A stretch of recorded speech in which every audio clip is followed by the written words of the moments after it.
Dans notre paracha, il est écrit Vera'u kol amei haaretz ki shem Adonai nikra alecha veyare'u mimeka. Et tous les peuples de la terre verront que le nom de l'Éternel est appelé sur toi, et ils te craindront. De ce verset, le Talmud, dans le traité Berachot, en page 6a, apprend que les téphilines sont une force pour Israël. C'est ce que nous dit Rabbi Eliezer Agadol, qu'il s'agit des téphilines de la tête qui ont le pouvoir de semer la peur chez les ennemis d'Israël. En plus de cela, la mitzvah des téphilines a une vertu de longévité.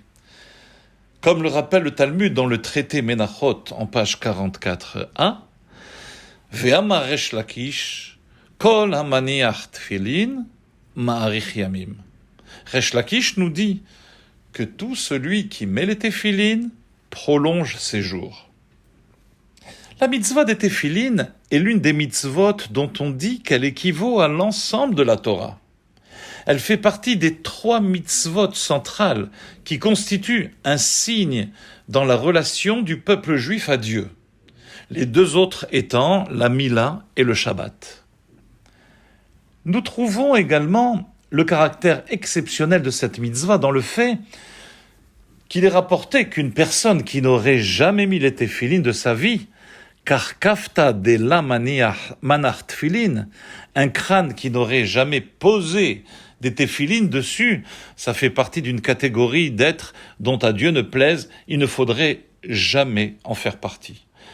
Pour quelle raison cette mitzvah a-t-elle une telle importance, une telle ampleur? N'est-il pas marqué dans les Pirkei Avot, dans les maximes des pères, Heve zahir be mitzvah kala kevachamura, d'appliquer, accomplir toutes les mitzvot sans différence?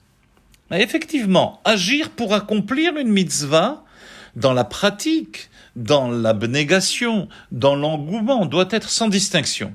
Mais le sens, la réflexion, l'approfondissement diffèrent, et chaque mitzvah comporte une immensité de réflexion d'une infinie profondeur. Et la particularité des téphilines, et comme nous l'avons dit, c'est le symbole de l'alliance à Dieu. Elle caractérise donc par excellence le judaïsme dans son rapport à Dieu et règle un vrai problème existentiel. Attacher des lanières autour du bras et de la tête signifie avant tout asservir l'esprit et le cœur, c'est-à-dire son esprit et ses émotions au Créateur du monde. Même l'ordre dans lequel nous mettons les téphilines est très significatif. Il y a un principe juif important et bien connu, c'est Naaseh venishma, faire d'abord et comprendre ensuite. Ainsi, nous mettons d'abord les téphilines sur le bras, car nous commençons par l'action, on fait d'abord, et ensuite seulement sur la tête qui symbolise la compréhension qui est postérieure à l'application. Asservir son cœur au Créateur sont de bien jolis mots, mais comment y parvenir? Le cœur, symbole des pulsions, cause des problèmes pour nous tous. Il évoque des désirs interdits, des pensées étrangères qui nous oppressent et qui font barrage à notre spiritualité et au service divin. Et tout le monde, sans exception, a du mal à les affronter. Ce n'est pas uniquement le problème des apostats animés d'un grand désir de mal, mais de tout un chacun, et chaque personne a du mal à affronter les désirs interdits. Viennent alors les téphilines et apportent une solution à ce problème existentiel. Il est en effet très difficile de contrôler le cœur. Nous n'avons pas la capacité d'empêcher les désirs et les envies de monter dans notre conscience, mais la Torah nous ordonne Ukshartam leot al yadecha vehayu letotafot benenecha.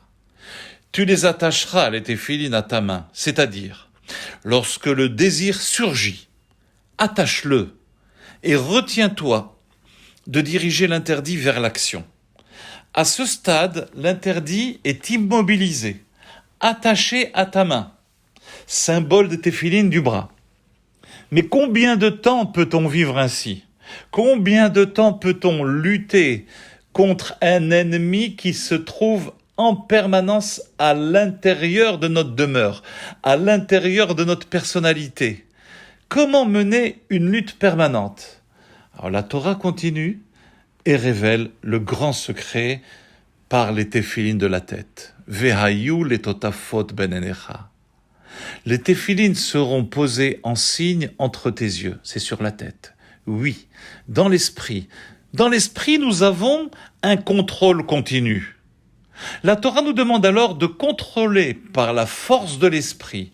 Une fois que le premier désir est apparu dans l'esprit et qu'il surgit, aussitôt la personne doit la retirer de la tête et passer à penser à autre chose. Et cela est entièrement en son pouvoir de le faire. Pourquoi? Car l'homme contrôle ses pensées. Il ne contrôle pas ses pulsions, mais il contrôle ses pensées. Au début, cela sera difficile, mais peu à peu, la domination des pensées étrangères, des machashavot zarot, des envies et des désirs diminuera.